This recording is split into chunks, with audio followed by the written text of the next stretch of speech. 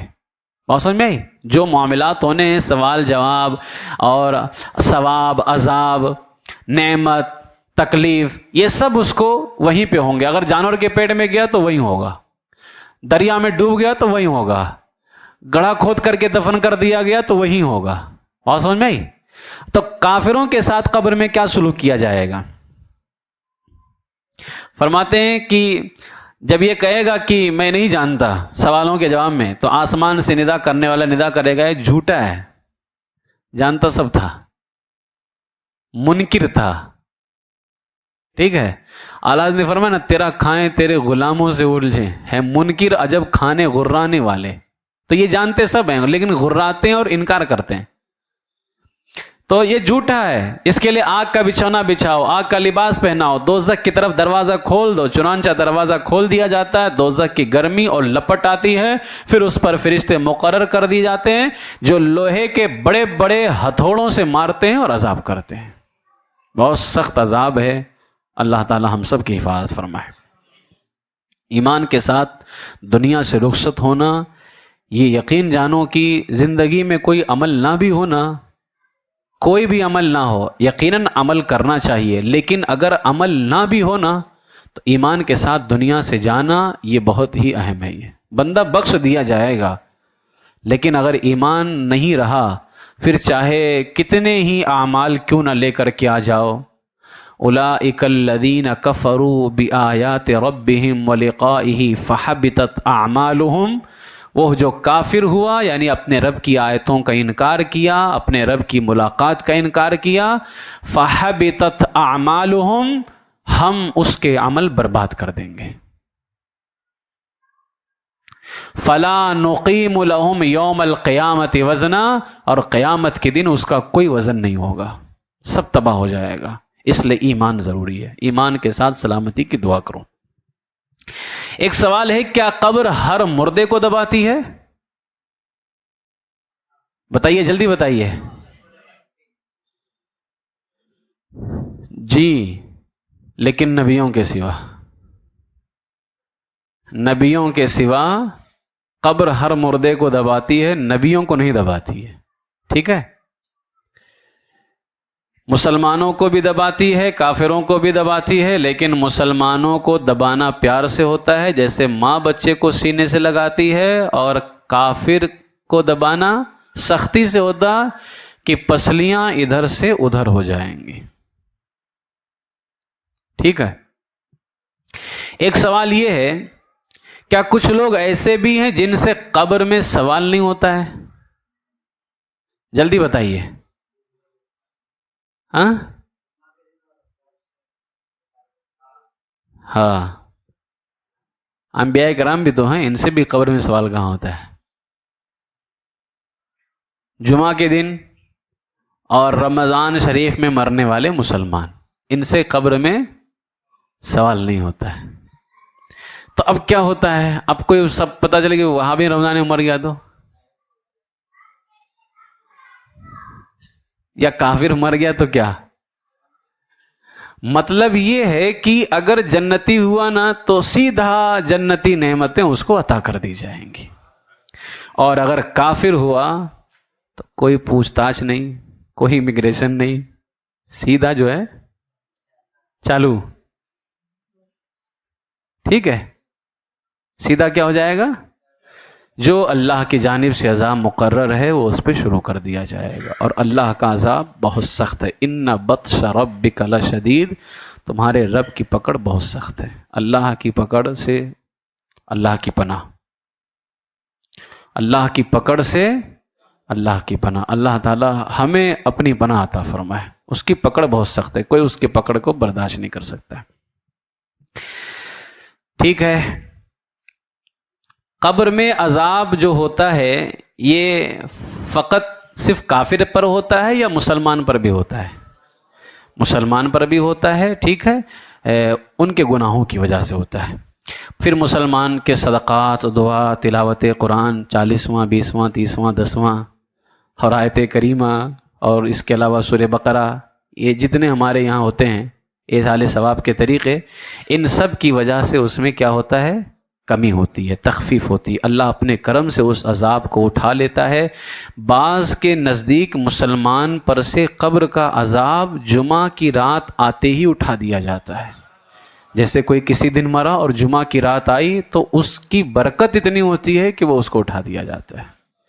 تو اسی لیے اہل سنت و جماعت کا یہ عقیدہ ہے کہ احصال ثواب کریں، اور اس کا فائدہ جو ہے مردوں کو ہوتا ہے. اسی طریقے سے ایک سوال یہ بھی ہے، جو مردے دفن نہیں کیے جاتے ان سے سوالات ہوتے ہیں؟ ہوتے ہیں نا. ہاں، جو مردے دفن نہیں کیے جاتے سوال سب سے ہوتا ہے، کہیں بھی چلے جائیں. ابھی میں نے تھوڑی دیر پہلے بتایا ہے پوری بات. عذاب قبر کے بارے میں، قبر میں جو عذاب ہوتا ہے، اہل سنت و جماعت کا کیا عقیدہ ہے اس حوالے سے؟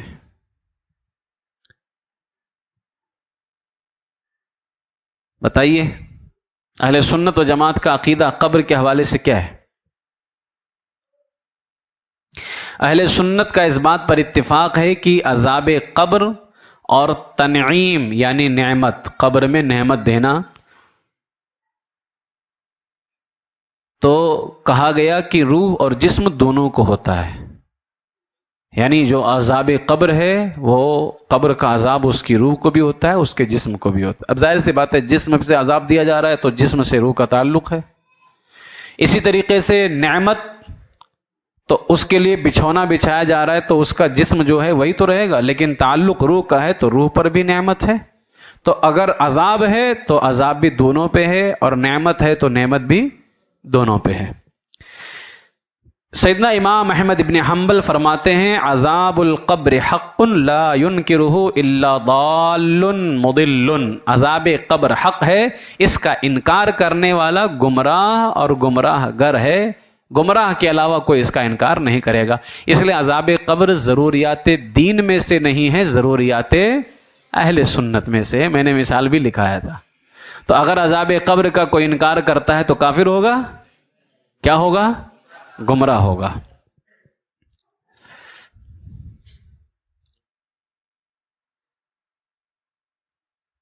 ٹھیک ہے. عذاب قبر قرآن و حدیث سے ثابت ہے.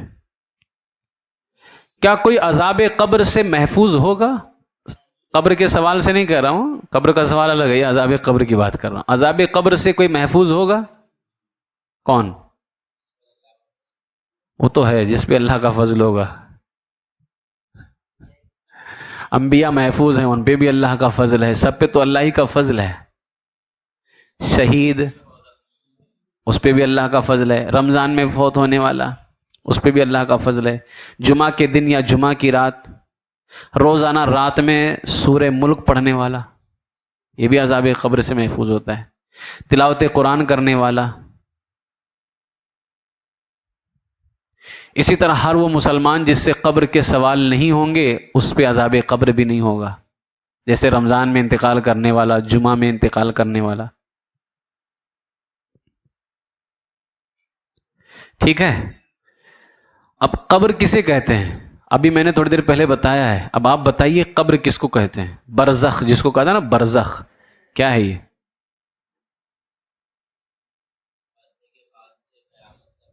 ہاں، موت کے وقت سے لے کر کے دوبارہ اٹھائے جانے تک. اور وہ دوبارہ کب اٹھایا جائے گا؟ قیامت میں. تو مرنے کے بعد سے لے کر کے قیامت تک جو مدت ہے لمبی، اس کو کیا کہتے ہیں؟ برزخ. ٹھیک ہے، کیا کہتے ہیں اس کو؟ برزخ. قرآن پاک سے برزخ پر بھی ثبوت ہے. قرآن پاک میں وَمِن وَرَائِهِمْ بَرْزَخٌ إِلَى يَوْمِ يُبْعَثُونَ، قرآن شریف میں ہے وَمِن وَرَائِهِمْ بَرْزَخٌ إِلَى يَوْمِ يُبْعَثُونَ. اچھا، قبر میں جانے کے بعد میں کیا مردہ باتیں بھی کرتا ہے؟ باتیں کرتا ہے مردہ؟ ہاں، باتیں کرتا ہے، سنتا بھی ہے، باتیں بھی کرتا ہے. لیکن اس کی باتوں کو سوائے جناتوں اور حیوانات، یعنی انسان اور جنات کے علاوہ، یعنی انسان نہیں سنتے ہیں اس کی باتوں کو، جنات نہیں سنتے ہیں، اور کون سنتا ہے اس کی باتوں کو؟ جانور، حیوان ان کی باتوں کو سنتے ہیں. اچھا، یہ جو قبر میں حساب ہوتا ہے، یہ کب سے شروع ہوا ہے؟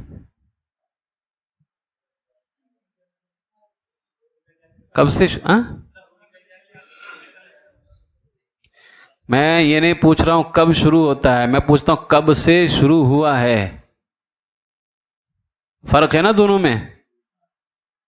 کیا یہ حضرت آدم علیہ السلام کے زمانے سے ہے، یا کب سے ہوا ہے؟ قبر کا حساب کب سے شروع ہوا ہے؟ ہاں؟ اس حوالے سے روایتوں میں ہے کہ حساب قبر ہمارے آقا صلی اللہ علیہ وسلم کے زمانے سے شروع ہوا ہے. حضور سے پہلے قبر کا سوال نہیں تھا، حساب جو قبر میں ہوتا ہے وہ نہیں تھا. پچھلی امتیں جتنی گزری ہیں ان میں نہیں تھا ایسا. ٹھیک ہے. اب آپ سوچ رہے ہوں گے کہ یہ تو ہمارے لیے تکلیف ہے. نہیں، یہ ہمارے لیے بہت ہی فائدے کی بات ہے. یہ حضور کی امت پہ اللہ کا خاص کرم ہے.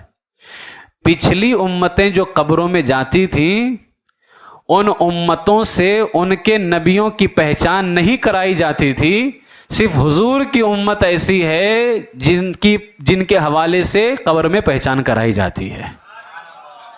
پچھلے نبیوں کا ایسا نہیں تھا. اس سے پتا چلا کہ ہمارے آقا علیہ السلام کا رحم امت پر کتنا زیادہ ہے کہ بندہ ایک دنیا سے نکل کر کے دوسری دنیا میں پہنچا کہ حضور اسے بچانے کے لیے تشریف لے آتے ہیں. اسی لیے حضرت نے فرمایا نا، ڈر تھا کہ عصیاں کی سزا اب ہوگی یا روز جزا، دی ان کی رحمت نے صدا، یہ بھی نہیں وہ بھی نہیں. کیا کرم ہے میرے آقا علیہ السلام کا. یقیناً وہ رحمت للعالمین ہے. ابھی ان کا غلام یہاں سے وہاں پہنچا ہے کہ میرے آقا وہاں تشریف لے آئے. اچھا، پھر وہاں سے نکل کر کے جب قیامت میں جائے گا تو وہاں حضور اللہ کی بارگاہ میں سجدے میں گر جائیں گے. اسی لیے ہمارے علماء نے لکھا ہے نا، دامن حضور کا ایسا تھامو، ہر کوئی ساتھ چھوڑ دے گا لیکن وہ ساتھ نہیں چھوڑنے والے ہیں. انہوں نے ایسا، ہم تو ان کا دامن چھوڑ دیتے ہیں، لیکن جب انہوں نے ہمیں پکڑا اور اپنی غلامی کے اندر شامل کیا نا، کبھی بھی وہ نگاہ رحمت پھیرتے ہی نہیں ہیں. ہمیشہ ان کی نظر رحمت ہم پہ رہتی. یہ الگ بات ہے کہ ادھر سے جو رحمتوں کی برسات ہو رہی ہے، ہم اپنی کوتاہیوں کی وجہ سے اس سے محروم ہو جائیں، ورنہ برسات تو ہمیشہ ہو رہی ہے. جس نے چاہا اس نے فیض حاصل کیا. ٹھیک ہے.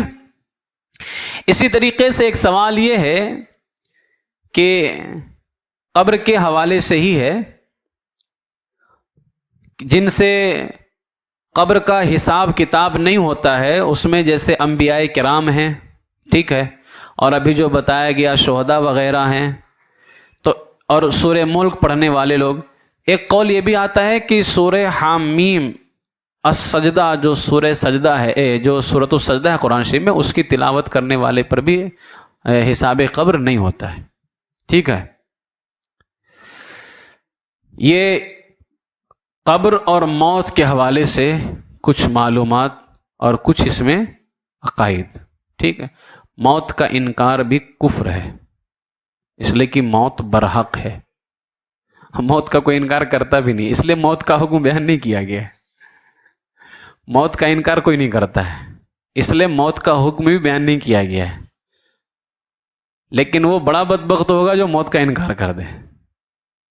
دنیا میں بہت ساری قومیں ہیں خدا کا انکار ہوا لیکن موت کا انکار کسی نے نہیں کیا۔ افسوس ہے کہ اللہ تبارک و تعالی اگر چاہ لے تو انسان کو دائمی زندگی مل سکتی ہے۔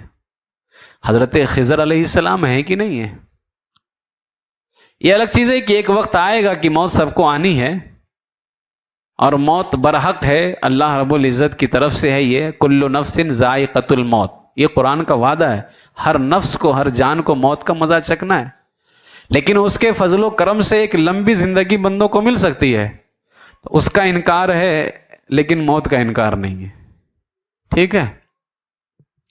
اب جو ہے کچھ باتیں میں آپ کے سامنے جنت کے حوالے سے پیش کروں گا۔ جنت اس دنیا کے بعد، یہ جنت کیا ہے؟ فرمایا گیا اس دنیا کے بعد بھی کیا کوئی انسان کے لیے مکان ہے؟ قبر کو چھوڑ کر کے، یہ آخرت کے حوالے سے اب بات ہو رہی، کیا وہاں پر بھی کوئی مکان ہے؟ تو فرمایا گیا ہاں، ایک عظیم الشان مکان ہے جس کو کہتے ہیں نعمت کی جگہ، جس کا نام ہے دار النعیم۔ کیا ہے؟ دار النعیم، نعمت کی جگہ، اور اس کا نام کیا ہے؟ جنت۔ ایک دار العذاب ہے، عذاب کی جگہ، جس کو دوزخ کہتے ہیں۔ دار النعیم نعمت کی جگہ یعنی جنت، دار العذاب عذاب کی جگہ یعنی دوزخ۔ تو جنت نعمت کی جگہ ہے اور دوزخ کیا ہے؟ عذاب کی جگہ ہے۔ جنت کیا ہے؟ جنت ایک مکان ہے، اللہ تعالیٰ نے ایمان والوں کے لیے بنایا ہے۔ جنت کے بارے میں کیا عقیدہ رکھنا چاہیے؟ جنت برحق ہے اور اس کا انکار کرنے والا کیا ہے؟ کافر ہے۔ جنت کا انکار کرنے والا کافر کیا ہے؟ جنت کو حق ماننا یہ ضروریات دین میں سے ہے۔ بات سمجھ میں آئی؟ یوں ہی جو شخص جنت کو تو مانے لیکن اس کے نئے نئے معنی تیار کرے، ٹھیک ہے، نئے نئے کیا کرے؟ وہ معنی تیار کرے کہ نہیں جنت کا یہ مطلب بھی ہو سکتا ہے، وہ مطلب بھی ہو سکتا ہے، تو وہ جنت کا انکار کرنے والا ہے۔ کچھ لوگ کہتے ہیں نا نیکی جو ہے وہی جنت ہے۔ ایک قوم دنیا میں ایسی بھی آئی ہے فرقہ کہ جو نیکی ہے وہی جنت ہے اور جو برائی ہے وہی دوزخ ہے، تو یہ بھی انکار ہی ہے اور یہ کافر ہے، ٹھیک ہے۔ اس لیے کہ جنت سے مراد یہاں نیکی نہیں ہے بلکہ ایک مکان ہے جس کو اللہ نے بنایا ہے۔ جنت پیدا ہو چکی ہے اور اب بھی موجود ہے، یہ نہیں کہ ابھی تک پیدا نہیں ہوئی ہے اور قیامت کے دن پیدا کی جائے گی، ایسا نہیں، جنت پیدا ہو چکی ہے۔ ہاں، رسول پاک علیہ السلام پہ جو ہم درود شریف پڑھتے ہیں تو درود کی برکت سے جنت بڑھ رہی ہے، لیکن جنت پیدا ہو چکی ہے، بڑھنا اور ہے، پیدا ہونا اور ہے۔ تو جنت پیدا ہو چکی ہے لیکن درود پاک کی برکت سے کیا ہے؟ وہ جنت بڑھ رہی ہے۔ جنت میں نعمتیں کیسی کیسی ہیں؟ طرح طرح کی نعمتیں جنت کے اندر بیان کی گئی ہیں، الگ الگ قسم کی اندر ایسی ایسی نعمتیں انسان کا وہم و گمان بھی وہاں تک نہیں پہنچ سکتا ہے، ٹھیک ہے۔ جنت کی یہ نعمتیں جو ہیں بیان کی گئی ہیں۔ اسی طریقے سے داروغ جنت کا نام کیا ہے؟ جنت کے نگران کا نام کیا ہے؟ کوئی بتائے گا؟ تو کم سے کم بڑے بھائی کا نام نہیں لے رہے ہو، ادب کے ساتھ نام لو۔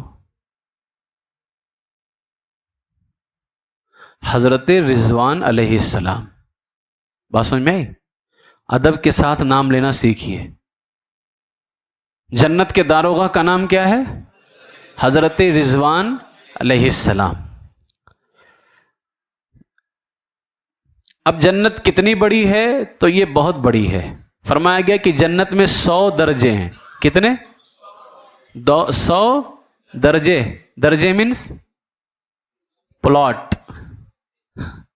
ہاں وہی جی. کتنے ہیں؟ 100. اور ہر درجے سے دوسرے درجے تک، ایک پلاٹ سے دوسرے پلاٹ تک اتنا فاصلہ ہے جتنا آسمان و زمین کے درمیان فاصلہ ہے. کتنی بڑی ہوگی. اور اس طرح سے 100 درجے. کہا گیا اگر تمام جہاں ایک درجے میں جمع ہو، یعنی پوری دنیا ایک درجے میں جمع ہو، تو ایک درجہ سب کے لیے کافی ہو جائے گا. ایک درجے میں ہی سب آ جائیں گے. اور ابھی بچے گا کتنا؟ 99. اور دروازے اتنے چوڑے کہ ایک بازو سے، یعنی دروازے کے ایک طرف سے دوسرے طرف تک تیز رفتار گھوڑے کی 70 برس کی راہ کے مطابق ہے. کہ 70 سال تک تیز رفتار گھوڑا دوڑتا رہے، پھر جتنا فاصلہ طے کرے گا، دروازے کا ایک کونا وہاں سے شروع ہوتا ہے، دوسرا کونا اتنا لمبا ہے. اس لیے کہا گیا جنت کی نعمتوں کو انسان کے وہم و گمان میں سمجھا ہی نہیں جا سکتا ہے. کیا اللہ تبارک و تعالیٰ کا فضل ہے. میرے آقا علیہ السلام نے فرمایا نا کہ جنت میں جو سب سے نچلے طبقے کا ہوگا، جس کو سب سے کم جگہ دی جائے گی، اس کو اس دنیا کے برابر 3 ہوں گے. اس دنیا اتنی بڑی، اس کو جگہ کتنی دی جائے گی؟ 3. یعنی یہ دنیا جتنی بڑی ہے اتنی بڑی ایک اور، پھر ایک اور 3 اس طرح سے. اور وہ سمجھے گا کہ مجھے جنت میں سب سے زیادہ جگہ دی گئی ہے، جبکہ اس کو جنت میں سب سے کم جگہ دی جائے گی. اللہ تبارک و تعالی ہر چیز پہ قادر ہے. یہ سب پڑھو تو یقیناً اس کی قدرت پہ تو ہمیشہ ایمان ہے ہمارا، لیکن یہ سب پڑھو تو اور ایمان تازہ ہوتا ہے. کتنی بڑی کائنات ہے. اتنی بڑی کائنات میں اکیلا مالک، حاکم، پروردگار عالم، اور سب کا نظام چلا رہا ہے. یہ کسی کے بس کی بات نہیں ہے. یہ جو بھی کر سکتا ہے اسی کو خالق دو عالم اور اللہ رب العزت کہا جا سکتا ہے. باقی یہ اس طرح کا نظام کون چلا سکتا ہے؟ انسان تو 2-3 کوس کا 1-2 گھر کا نہیں چلا سکتا ہے. جو لوگ خدا کا انکار کرتے ہیں وہ بالکل عقل سے پیدل بیوقوف ہیں. جنتیوں کی کتنی قسمیں ہوں گی؟ جنت میں جانے والوں کی کتنی قسمیں ہوں گی؟ کون کون سی؟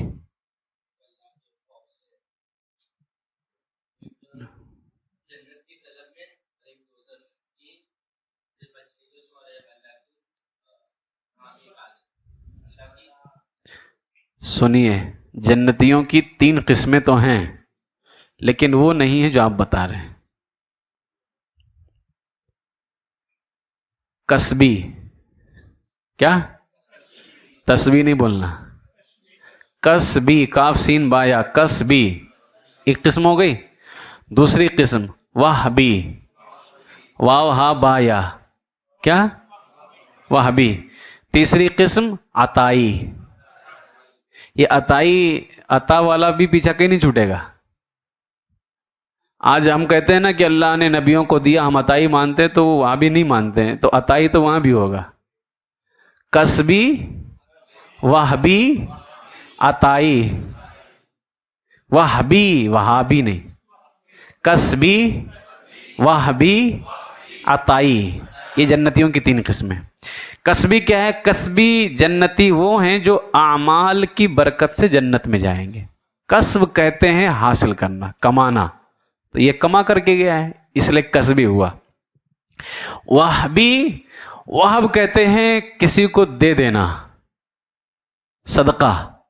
تو وہبی وہ جنتی ہوں گے جو کسی کے طفیل جنت میں جائیں گے، جیسے مسلمانوں کے چھوٹے بچے. مسلمانوں کے چھوٹے بچے.